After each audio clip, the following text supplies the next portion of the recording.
Bismillah, assalamualaikum warahmatullahi wabarakatuh. Alhamdulillah, salatu wassalamu ala rasulillah wa ala alihi wa sahbihi wa ala wabarakatuh. Pada kesempatan kali ini saya ingin melanjutkan part 2 pembahasan tentang OSPF di CCNP. Dan kemarin kita sudah membahas beberapa hal mengenai OSPF, yaitu neighbor states, di mana sewaktu-waktu ketika router OSPF ingin saling terhubung. Lalu ada main agency OSPF, adalah cara mereka saling terhubung, bagaimana konsepnya. Lalu OSPF video itu seperti apa, dan penjelasan OSPF low cost atau SPF, dan lain-lain.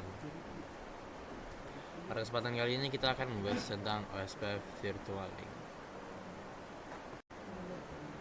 Sebelum kita memulai, kita harus mengetahui terlebih dahulu, di dalam OSPF ada konsep yang namanya konsep area, atau di OSPF ini menggunakan saya juga dulu konsep area, yang dimana setiap area wajib yang namanya terhubung dengan backbone, ya.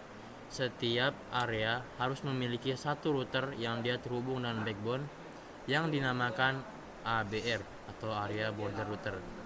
Nah, ketika ada area yang tidak terhubung dengan backbone secara langsung, atau tidak ada router yang terhubung dengan backbone, maka dia tidak akan terjadi yang namanya agency, atau tidak terhubung satu sama lain. Nggak ada yang di advertise dan dia nggak bisa ngapa-ngapain, istilah seperti itu. Nah, bagaimana konsepnya kalau kita memiliki kantor-kantor besar? Konsepnya kita memiliki beberapa kantor di seluruh daerah. Misalnya di area sebagai contoh, ketika kita memiliki OSPF, wajib yang namanya terhubung dengan backbone. Di sini saya memiliki dua area 1 dan area 2, dan mereka memiliki satu router minimal di area sini, satu router yang terhubung dengan backbone, ya. Nah, gimana caranya kalau misalnya di backbone ini dia ada di Jakarta, habis itu area 1 ini ada di Bogor. Nah, di Bogor ini ternyata dia juga terhubung sama area yang ada di Bandung atau enggak di Jogja. Kira-kira jauh lah kalau mau narik kabel langsung dari Jogja ke Jakarta. Nah, dia terhubungnya lewat area 1 yang dia lumayan dekat dari area tersebut, ya. Tapi kalau terjadi seperti ini, dia nggak bisa yang namanya terhubung dengan OSPF, kecuali ada fitur yang namanya virtual link yang akan kita bahas. Nah, di sini juga ada area 2, nanti kita bahas dulu. Tapi yang akan kita bahas adalah virtual link ini.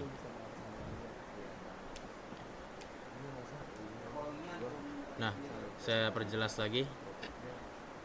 Studi kasus ketika di topografi routing SPF terdapat area yang tidak terhubung langsung dengan backbone, maka virtual link digunakan untuk membuat jalur transit pada area yang terhubung dengan backbone. Di sini backbone-nya ada di area 1, area 0 di router 1. Nah, area 1 ini punya satu router yang terhubung dengan backbone.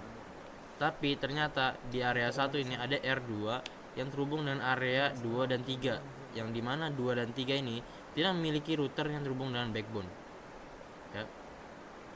Sekarang apa yang harus kita lakukan?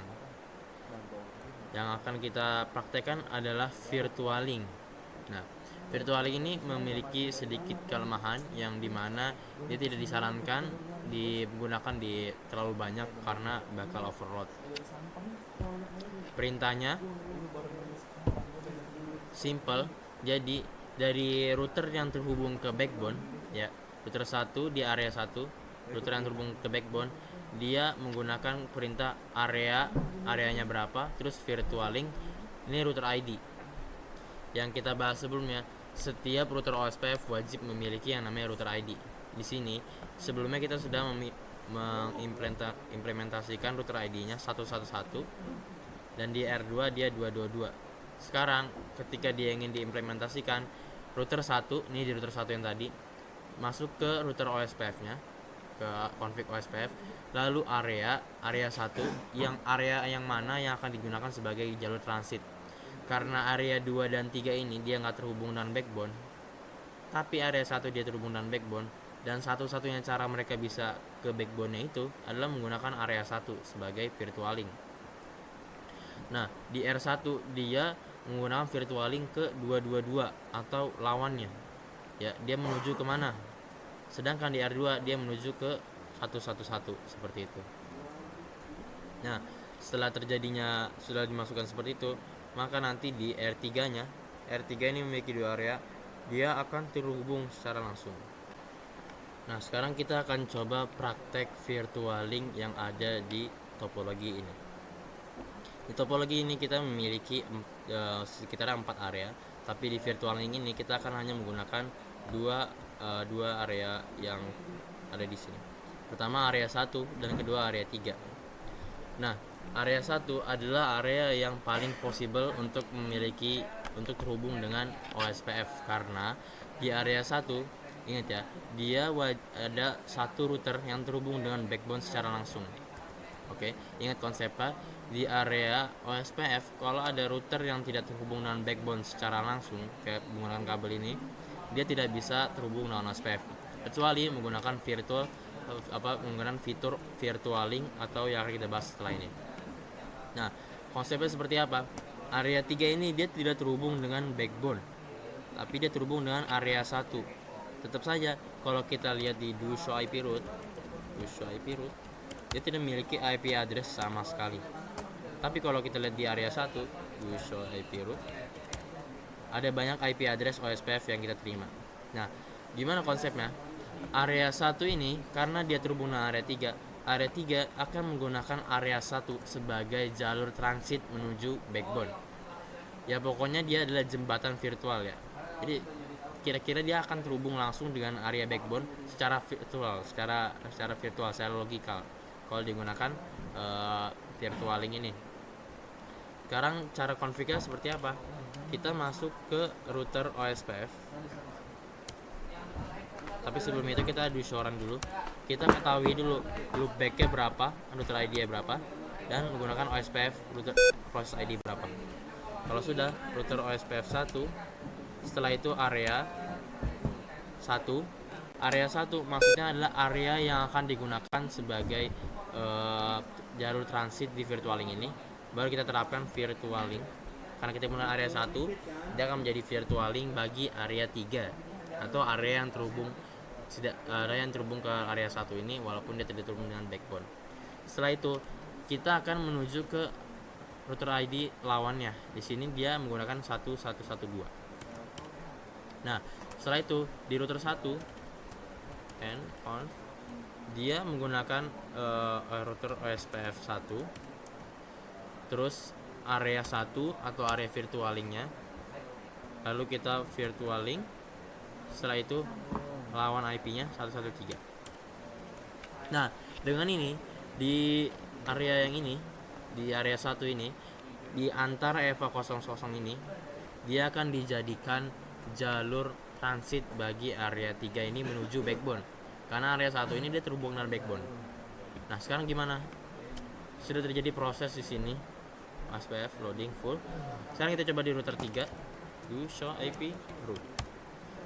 Sudah masuk semua IP address-nya. Nah, coba kita ping. Do ping.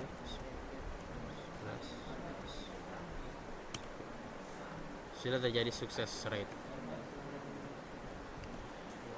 Nah, mungkin itu sekian dari penjelasan tentang OSPF tadi. Nah, kita coba select dari sini. IP route. Ada IP address-nya. Sudah terkoneksi dengan OSPF itu sendiri. Sini juga 30. Coba kita do ping. Terjadi sukses rate. Oke. Selanjutnya kita akan membahas tentang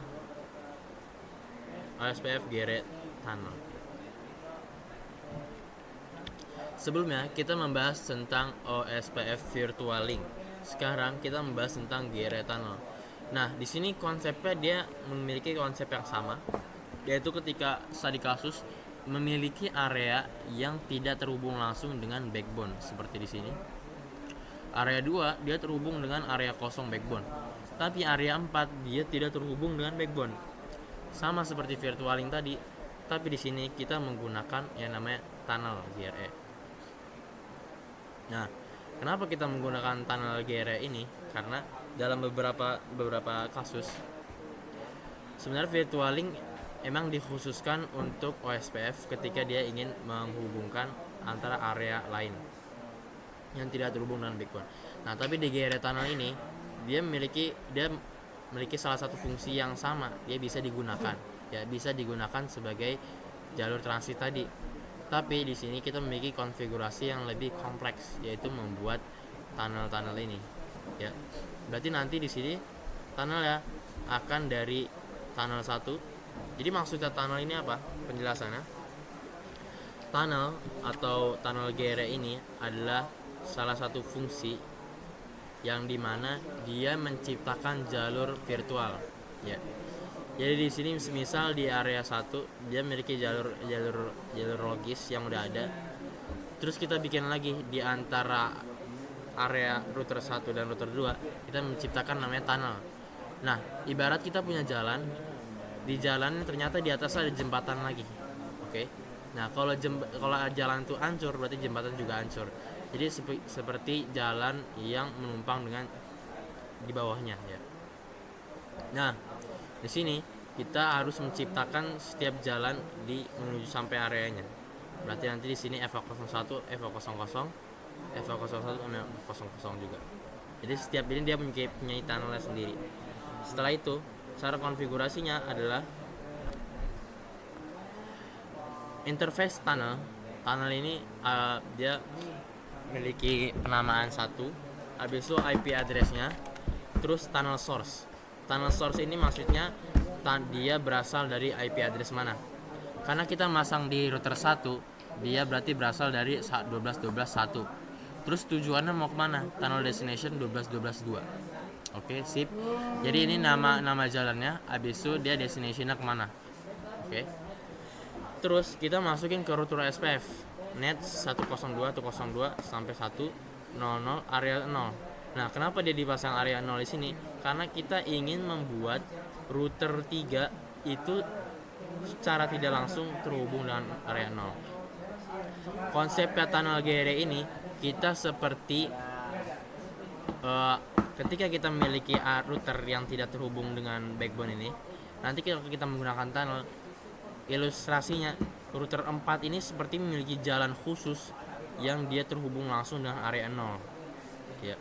Nah, karena itu konsep dari OSPF ini, konsep area ini, setiap area harus terhubung secara langsung dengan area 0. Kalau kita menggunakan tunnel ini, dia menggambarkan seperti itu, tapi memiliki jalan-jalan khusus seperti ini. Jadi bisa dibayangkan area 4 ini terhubung langsung dengan area 0 menggunakan tunnel ya. Nah, setelah itu kita area 0 ini berarti dia mau terhubung dengan siapa nih? Dia mau terhubung dengan area backbone. Setelah kita masukkan barulah terjadi. Nah, prakteknya seperti apa? Di sini area 4 dia tidak terhubung dengan backbone. Kita di show run, IP address udah dimasukin semua, loopback udah. Tapi sini nggak ada tunnel. Pas kita cek do show IP root kosong. Sekarang di area 2 show run. Di sini dia area 4 ada, oke, sip. Sekarang kita coba do show IP root. Dia nggak masuk ya, nggak masuk ke namanya OSPF. Di sini juga nggak ada. Show IP root. Dia nggak ada 40. Sekarang gimana awalnya? Pertama kita ke router yang terhubung dengan backbone. Nah, di router ini kita hanya perlu memasukkan tunnel yang ada terhubung dengan router yang ada di areanya, atau kalau memang dia cuma ada satu, berarti dia langsung ke sini. Dia nggak perlu dipasang tunnel dari backbone ke ABR. Sekarang interface tunnel sebagai contoh 1, kita masukkan IP address ya 100.100.101.255.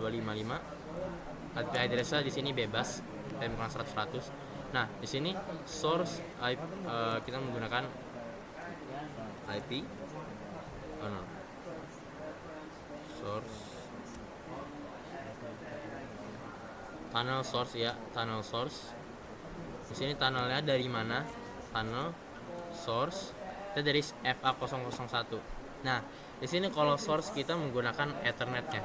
Kita masukin aja Ethernetnya. Habis itu tunnel destination-nya, karena dia bukan termasuk dari portnya, kita masukkan IP address-nya. Di sini IP address-nya 12.12.12.2. Tujuannya 12.12.2. Nah, kalau udah gini, kita coba keluar, habis itu masuk ke router OSPF-nya. Terus kita advertise IP address tadi ke area 0. Dia terhubung dengan area 0. Nah, jadi maksudnya dia ada kabel area 0 nih. Oke, masuk sini. Terus interface tunnel lagi 1, IP add 100 100 100 2 255 252. Tunnel source-nya dia dari FA00. Tunnel destination-nya dia dari 12 12 12 1. Sekarang kita coba masukin ke router OSPF-nya. Net 100 100 102 0 0 0 0 area 0 lagi. Nah, udah nih. Tapi apa yang kurang? Dia kurang ke FA01-nya. Ya pokoknya dia harus ada tunnel terus sampai dia ke tujuannya. Nah, kita coba masukin X interface tunnel 2 IP add 200 200 201 255 252. Tunnel source FA01, tunnel destination. Nah, di sini IP address-nya dia 4041, di sini 4042. Tertulis 404042. Oke. Setelah itu kita masukkan ke router OSPF 2. Tadi IP address dari tunnelnya. Yang kita masukkan IP address dari tunnelnya, bukan IP address fisiknya. Net 200 200 201 000 area 0 lagi. Dia mau terhubung dengan area 0 secara langsung. Oke. Sekarang di sini terakhir interface tunnel 2 IP add 200 200 202 255 255 252. Tunnel source-nya tadi berapa? Source-nya FA00. Tunnel destination-nya tunnel destination 40 40 41. Nah, sekarang kita advertise lagi router OSPF. Di sini menggunakan router OSPF 4. Kita coba do show run dulu untuk memastikan dia menggunakan router OSPF 4. Lalu kita advertise IP address dari tunnelnya. Ingat, kita nggak advertise IP address tunnelnya. 200 200 202. Saya masukin 000 karena saya ingin spesifik. Oke. Sekarang kita coba skip. Prosesnya langsung masuk do show IP route dan dia langsung dapat semua IP address di OSPF. Coba kita ping. Kita ping router ID dari backbone 111 dan berhasil. Kita coba cek di backbone do show IP route 4040 sekarang udah masuk. Nah, kalau kita lihat di backbone, dia akan terlihat O. Kita harus mengerti arti dari lambang-lambang ini yang akan kita bahas.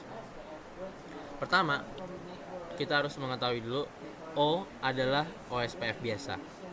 Dia didapat dari area yang sama.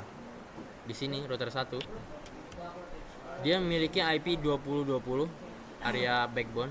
Dia memiliki area yang sama. Habis itu di sini ada 1111. Dia L connected ya. Show IP route. Ketika dia areanya sama 10 10 10, dia akan terhubung secara langsung seperti itu. Dia terhubung di satu area yang sama. Nah, pokoknya ingat-ingat 0 berarti dia O doang. Kalau O doang berarti dia di satu area yang sama. Area 2, area 1 di sini berarti satu area, maksudnya IP address yang terhubung di area 1 tersebut. Kalau OIA dia artinya inter area atau dari area lain. Misal dari backbone tadi kita masukin area OSPF tunnel, kita masukin 100 sebagai area 0. Berarti dia kehitungnya sebagai area yang sama di backbone tersebut. Makanya si router 4 area 4 dia bisa terhubung dengan area 0 karena dia dihitung sebagai backbone ya. Karena dia terhubung dengan backbone. Kita memanipulasi namanya. Kita memanipulasi routing table tersebut. Kalau OIA berarti dia didapat dari area lain. Area 0 dia terhubung dengan area 1 dan area 2. Ini hitungnya sebagai area lain ya. Berarti karena di area 0, area 1 ini tentunya area lain. Dia berarti terhubung dari area lain di sini. OIA. Nah, nanti ada OE yang artinya dia terhubung dengan routing distribut seperti ini. Misal dari area 1 dia punya area 2, dia bakal dapat IP area 2 yang terhitung sebagai OIA. Kalau backbone berarti semua areanya ini O. Nah, kalau dari EGRP ini dia terhubung dengan SBR, nanti ya di sini bakal tulisannya OE2.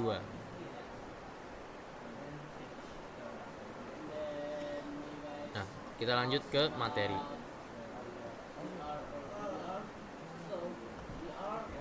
Sekarang kita coba ketahui dulu virtualing versus GR tunnel. Jadi apa perbedaannya?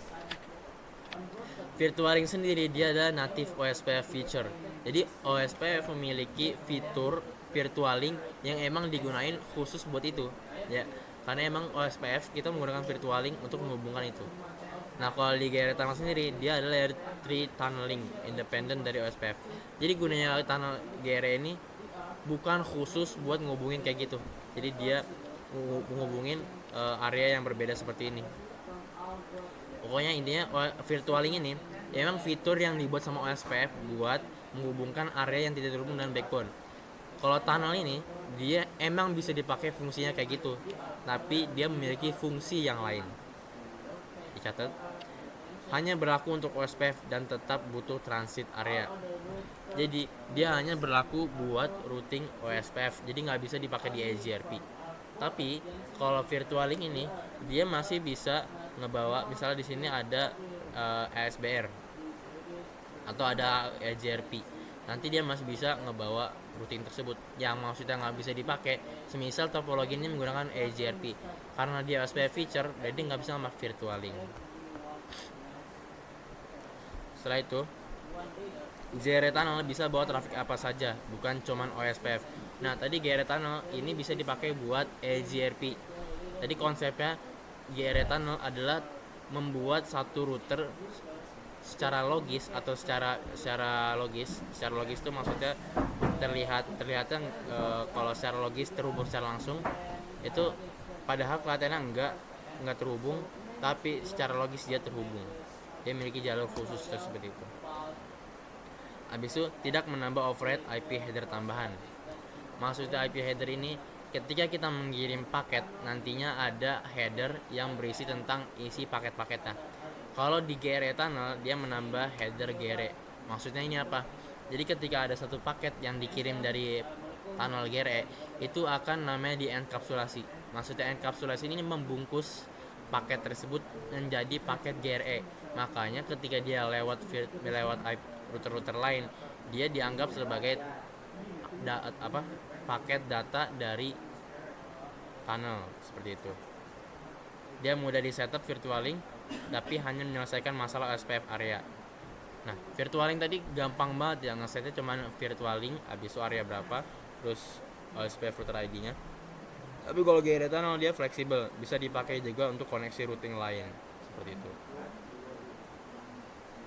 Nah, standar area yang kita jelaskan seperti tadi itu adalah ketika OSPF ini memiliki area yang sering digunakan atau area yang istilahnya standar. Jadi OSPF ini standarnya seperti ini loh. Seperti ini standarnya. Standarnya itu terdiri dari memiliki area backbone, memiliki area selain backbone, area 1, area 2, area 3. Area backbone akan selalu menjadi area 0. Nah, tadi pertama ketentuannya memiliki area backbone, area selain backbone, dan area eksternal atau dari dynamic routing line. Ini adalah konsep standar area. Sesimpel itu. Nah, ini seperti ini. Kita lihat. Yang tadi saya jelaskan, O berarti dia dari area yang sama seperti ini. Ini berarti kan 10, 20, 30. Dia router ini nggak punya area 10, nggak punya link 10. Pas nyampe ke sini, dia tulisannya 10, 0. User IP root. Di sini 10 10 kita cari. Nah, di sini artinya dia terhubung di area yang sama. Oke. Terus selanjutnya di sini ada OIA. IA artinya inter area, ya, inter area. Yang maksudnya dalam bahasa Indonesia adalah area yang berbeda. Jadi kalau kita maksudkan di sini backbone, area 1 tentunya bukan backbone dong, berarti area yang berbeda. Nah, masuknya di sini dia bakal jadi OIA seperti ini. Karena dia bukan dari area yang sama. Setelah itu, di sini ada OE2. E ini singkatan dari eksternal.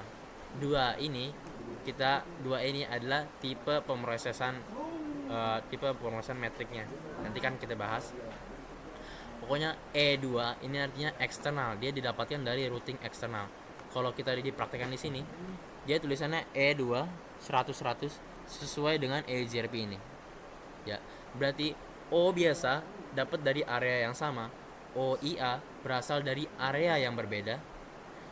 Nah, OE2 berasal dari area eksternal atau dynamic routing line. Bukan EGRP aja, bisa RIP, static route atau dynamic routing line.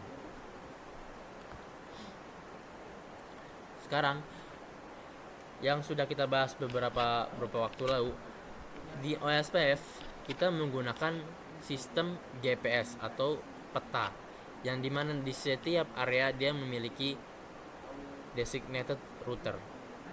Designated router ini dia bertugas sebagai pemimpin atau ketua kelompok di satu area, dan dia di DR ini, di setiap routing OSPF dia memiliki link state database OSPF atau database yang berisi tentang tentang network yang ada di OSPF. Lalu apa gunanya DR kalau emang semuanya punya LSDB? Gunanya DR itu adalah ketika satu router dia memiliki beberapa network lain, nanti dia nggak langsung di advertise ke tetangganya. Sebagai contoh seperti ini, semisal ini adalah DR, di 11.11.0 ini dia punya 2 PC, IP address 192 bla bla bla bla bla bla. Nah, dia nggak bakal langsung tahu, dia bakal dikumpulin dulu. Nih, saya punya IP address sekian. Habis itu dia juga punya banyak IP address ini, dia dikumpulin. Nih, saya punya IP address dari sekian. Habis itu nanti DR ini dia bakal ngebagiin ke sini. Nih, dari router 7 dia punya IP address sekian. Nah, dia juga bakal ngebagiin IP address yang tadi dipunya router 7 ini. Nih, dari router 7 dia ada IP address sekian. Nah, seperti itu. Tapi kita bahas dulu. Pertama di sini kita harus pahami ada inter area, intra area, inter area, dan external route. Intinya, intra area adalah area yang sama, inter area adalah area yang berbeda, external route adalah router yang dari eksternal. Ini adalah inter area, satu area yang sama. Kalau kita dari perspektif area 1, kita dari router area 1 nih. Router yang di sesama kelas kita siapa sih? Ini kelas kita nih, satu kelas. Nah, dia yang di sini itu udah berbeda kelas, alias inter area. Backbone juga termasuk inter area.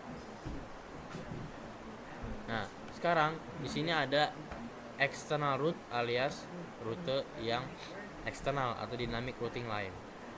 Penjelasannya seperti ini. LSA1 adalah router ID pembuat LSA, daftar semua link router tetangga dalam satu area, status interface up down cost dari setiap link. LSA2 adalah dibuat oleh ABR, ringkasan network dari satu area client LAN atau prefix max plus cost. LSA3 itu adalah LSA3 dibuat dari sama. Pokoknya LSA 1 sama 2 itu adalah tipe komunikasi yang digunakan ketika ada di satu area yang sama. Jadi satu area yang sama nih, dia bakal berkomunikasi menggunakan LSA 1. Ini saya punya network segini. Oh, ini saya punya network segini. Dia menggunakan LSA 1 dan 2. Kalau 3 dan 4 dia menggunakan adalah inter area. Gunanya LSA 3 adalah memberitahu tentang network yang ada di luar areanya. Jadi LSA 1 dia cuma ngasih tahu network yang di dalamnya nih.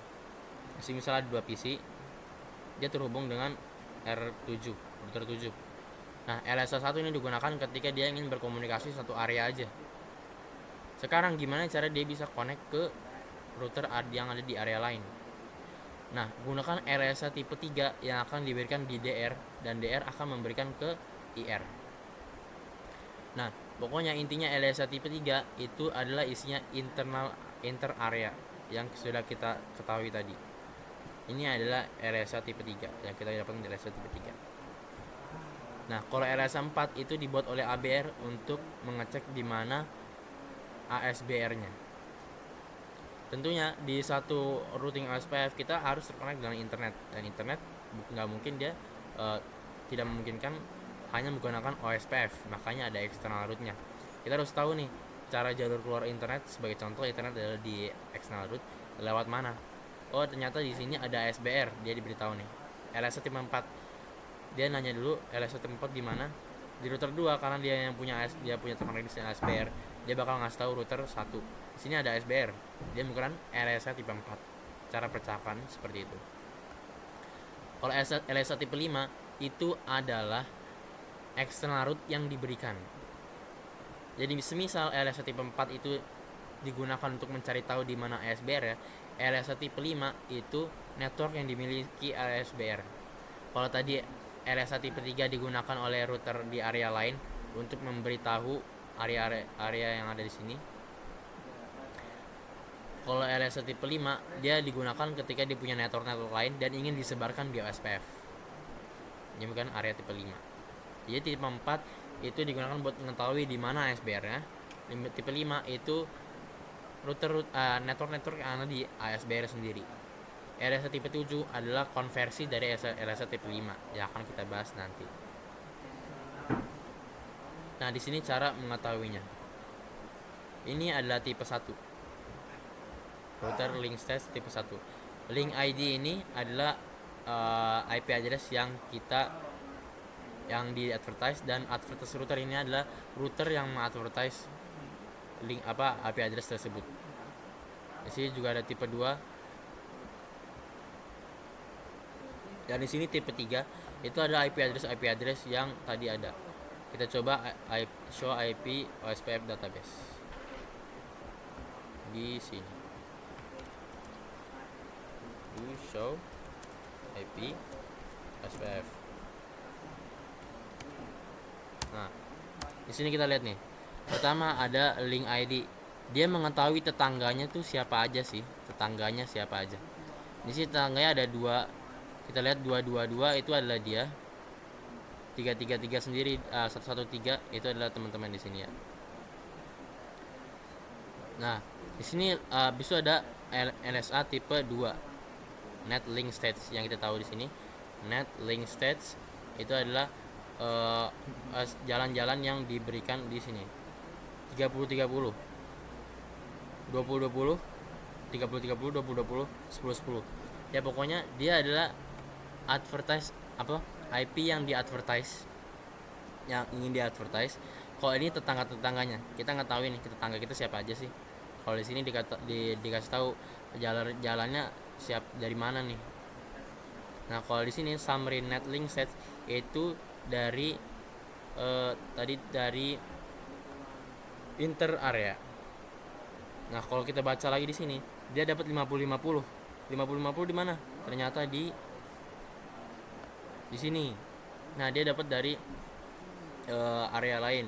Tapi di sini 60-60. Di ini 60-60 dia dapat inter area nih. 40-40 inter area juga. Nah, di sini kita tahu LSA tipe 4 buat tahu summary ASBR-nya di mana. ASBR ternyata di area 3, 331, 332. Ini berarti 331. Terus di sini ada router link stage. AS external link. External link tadi ini yang kita tahu, ini external link, berarti dia dapat dari external link tadi ya. Nah, lanjut lagi. Ya pokoknya ini adalah neighbornya siapa aja. Ini jalur-jalur yang dimiliki neighbornya. Ini adalah IP address yang dimiliki area lain. Neighbornya ini berarti satu area nih. Di sini kalau kita baca, dia cuma ada neighbornya tuh 113 ini, 331 ini, dan dia sendiri ya. ini satu area, di area 0. Kita harus baca ya area 0 karena dia ABR, dia punya dua, area 2 dan area 0. Kita lagi ngebaca area 0 nih. Ini tetangganya siapa aja sih? Oh, area tetangganya 113, 222 sama dia sendiri. Terus IP address-nya tuh siapa aja? IP address-nya jalannya apa aja yang ada di area tersebut. Ini IP address-nya nih. Jalan-jalannya. Kalau ini cuma pengenalannya lah, pengenalannya doang. Siapa ini? Ini adalah jalan-jalannya. Nah, kalau tadi ini adalah dari area lain. Ini dari area lain, ya. Kalau ini dia ASBR di mana? Dia langsung tahu nih ASBR ternyata di 332 dari 331. Ini 331 ya. Kalau ini berarti dari external route-nya. Sekarang kita akan membahas tentang stop area. Kita harus mengetahui dulu apa itu penjelasan dari stop area. Salah satu fungsi stop area adalah untuk menyembunyikan LSA tipe 4 dan 5. 4 dan 5 itu berarti yang tadi ASBR di mana dan IP address dari ASBR tersebut. Nah, menyembunyikan ini bukan berarti dia nge-drop atau nge-delete IP address-nya. Dia nggak ada di LSDB, tapi dia bisa di ping. Fungsi stop adalah untuk meringkas table routing yang ada di OSPF. Nah, gimana maksudnya gimana tuh? Semisal di sini dia external route-nya itu terhubung dengan internet, dan internet itu bukan ratusan orang yang gunain tapi jutaan. Jadi gimana kalau tiba-tiba ada jutaan IP address yang dia masuk ke R2?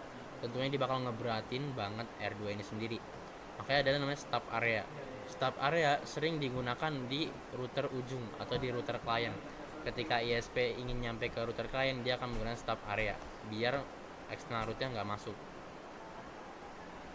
Nah, kita lanjut lagi.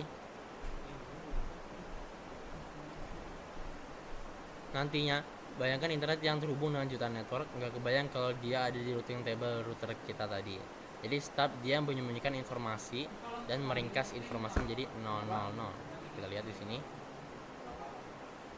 Di sini bakal tulisannya default route EA 000. Dia pasti kita lihat LSDB-nya, dia nggak ada yang namanya LSA tipe 4 dan 5. Habis itu stop area ini bisa dijulukin area ujung atau di router klien karena buat apa dia punya informasi sebanyak itu.